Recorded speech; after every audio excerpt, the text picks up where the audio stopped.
السلام علیکم ناظرین، امید ہے آپ بخیر و عافیت ہوں گے۔ گزشتہ ویڈیو میں ہم نے دیکھا کہ بے نامی ٹرانزیکشنز کیا ہوتی ہیں، بے نامی ٹرانزیکشنز کا جو ایکٹ ہے، پروہیبیشن کا ایکٹ ہے، اس کی جو امپورٹنٹ ڈیفینیشنز ہیں وہ ہم نے دیکھی۔ آج ہم دیکھیں گے چیپٹر 2 کو، جس میں پروہیبیشن آف بے نامی ٹرانزیکشنز، کہ بے نامی ٹرانزیکشن کو کیسے روکا جائے گا یا کیسے وہ ممنوع ہیں وہ۔ تو اس میں سیکشن 3 ہے، جس میں یہ کہا گیا کہ no person shall enter into any benami transaction, تو کسی شخص کو یہ اجازت نہیں ہے کہ وہ بے نامی ٹرانزیکشن کرے۔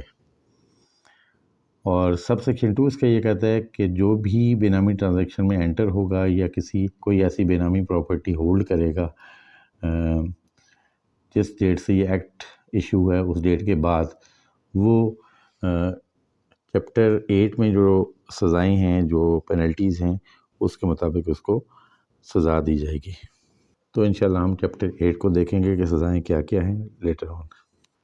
سیکشن 4 یہ کہتا ہے کہ کوئی پراپرٹی جو کہ بے نامی ٹرانزیکشن کے حوالے سے ہو، وہ کنفسکیٹ کی جا سکے گی، یعنی فیڈرل گورنمنٹ جو اس کو ضبط کر سکے گی۔ سیکشن 5 یہ کہتا ہے کہ بے نامی دار جو ہے وہ پراپرٹی کو کسی اور نام پہ ٹرانسفر نہیں کر سکے گا،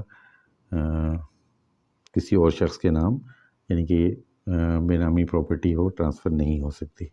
سب سیکشن 2 میں یہ کہا گیا کہ اگر اس طرح کی کوئی پراپرٹی ٹرانسفر ہوئی ہے، یعنی سیکشن 5 کی سب سیکشن 1 کے خلاف، تو ایسی ٹرانزیکشن جو ہے وہ نل اینڈ وائڈ تصور کی جائے گی، یعنی یہ اللیگل ٹرانزیکشن ہوگی، بے نامی جو پراپرٹی ہے اس کی ٹرانسفر اللیگل ہوگی۔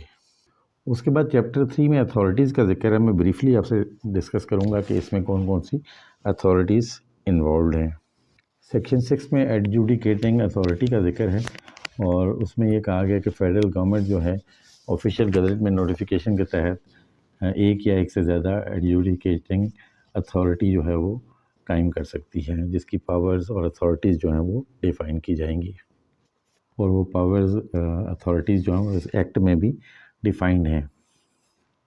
اس اتھارٹی کا ایک چیئر پرسن ہوگا اور کم از کم 2 دوسرے ممبرس ہوں گے، اور کوئی بھی شخص جو ہے وہ اس اتھارٹی کا چیئر پرسن نہیں بن سکتا انلیس کہ وہ ان لینڈ ریونیو سروس کا کوئی ممبر ہو، اور اس نے کم از کم جو ہے وہ چیف کمشنر ان لینڈ ریونیو یا اس کے ایکولنٹ کوئی پوسٹ جو ہے وہ سرو نہ کی ہوئی ہو، یا پھر کوئی ایسا بندہ جو کہ فیڈرل سروس میں ہو ممبر لیول پہ، اور اس نے ایڈیشنل سیکرٹری یا ایکولنٹ پوزیشن سرو کی ہوئی ہو، تو وہی صرف جو ہے چیئرمین بن سکتا ہے، یعنی چیف کمشنر اینڈ ایکولنٹ یا ایڈیشنل سیکرٹری اور ایکولنٹ جو ہے وہ چیئر پرسن ہو سکتا ہے اس اتھارٹی کا۔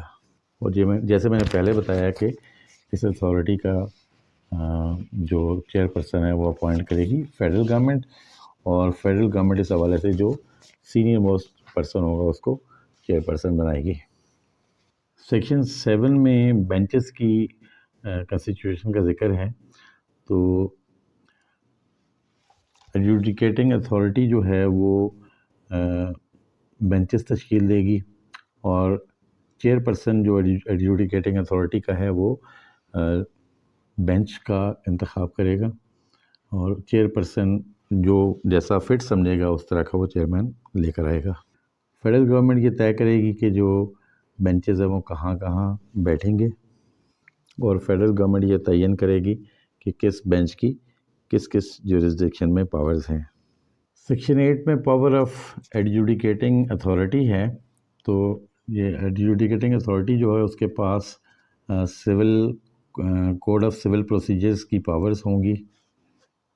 ان کے لیے ضروری ہے کہ یہ کوڈ آف سول پروسیجر پہ کام کریں اور پرنسپل آف نیچرل جسٹس پہ کام کریں، اور اس ایکٹ میں جو ان کی رسپانسبلٹیز ہیں، یہ جو طریقہ کار گیون ہے اس کے مطابق یہ کام کریں۔ سیکشن 9 میں گیون ہے کہ چیئر پرسن جو ہے یا ممبرز جو ہیں ان کی جو ٹرم ہے وہ 3 سال سے زیادہ نہیں ہوگی، یا اگر کوئی ممبر 62 ایئرز کو اچیو کر لیتا ہے تو اس کے بعد وہ آٹومیٹکلی یہاں سے ریموو ہو جائے گا۔ سیکشن 10 میں گون ہے کہ ایڈجوڈیکیٹنگ جو اتھارٹی ہے اس کے چیئرپرسن اور ممبرس کی سیلریز کیا ہوں گی، تو یہ پرسکرائب کر دی جائیں گی تھرو نوٹیفیکیشن.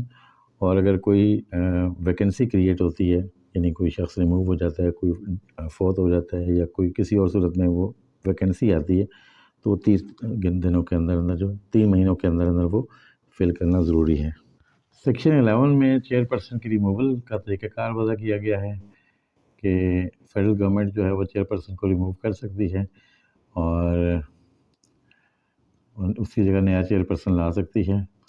اس میں طریقہ کار ہے کہ اگر وہ انسالوینٹ ہو گیا ہے یا کوئی اوفینس یا کوئی اس نے ایسا مورل کوئی جرم کیا ہے اور فزیکلی یا مینٹلی انکیپیبل ہو گیا ہے، یا فائنینشیلی یا ادر جو اس نے کوئی فراڈ کیا ہے، اور یا اپنی پوزیشن کو اس نے کسی طرح پولیوٹ کر لیا ہے پبلک انٹرسٹ کے خلاف. ریموو کرنے سے پہلے ان کو اپرچونٹی آف بینگ ہرڈ بھی دی جائے گی. سیکشن 12 میں یہ گون ہے کہ اگر چیئرپرسن اویلیبل نہیں ہے یا ویکنسی ہے اس پوزیشن میں، تو سینئر موسٹ جو ممبر ہوگا وہ چیئر کرے گا، وہ چیئرپرسن کا کام کرے گا. اس کے بعد ہم جاتے ہیں سیکشن 15 کے اوپر، جس میں اتھارٹی اینڈ جورسڈکشن کی بات کی گئی ہے کہ اتھارٹیز جو ہیں اس ایکٹ میں جو گون ہیں، نمبر 1 ہے انیشیٹنگ آفیسر، جو کہ کسی انکوائری کو انیشیٹ کرے گا. بی جو ہے وہ اپروونگ اتھارٹی ہے، اور سی میں ایڈمنسٹریٹر ہے، اور 4 میں ایڈجوڈیکیٹنگ اتھارٹی ہے جس نے کوئی فائنل فیصلہ کرنا ہے. اور ان اتھارٹی کے پاس جو پاور ہوں گی وہ سیم ہوں گی جو کہ سول کوڈ میں کوڈ آف سول پروسیجرز کے تحت ہوتی ہیں. اسپیشلی ڈسکوری اینڈ انسپیکشن، یعنی کہ ایسٹس کو ڈسکور کرنا کہ کسی بے نامی کے پاس ہے. Enforcing attendance of any person, کہ حاضری کو یقینی بنانا.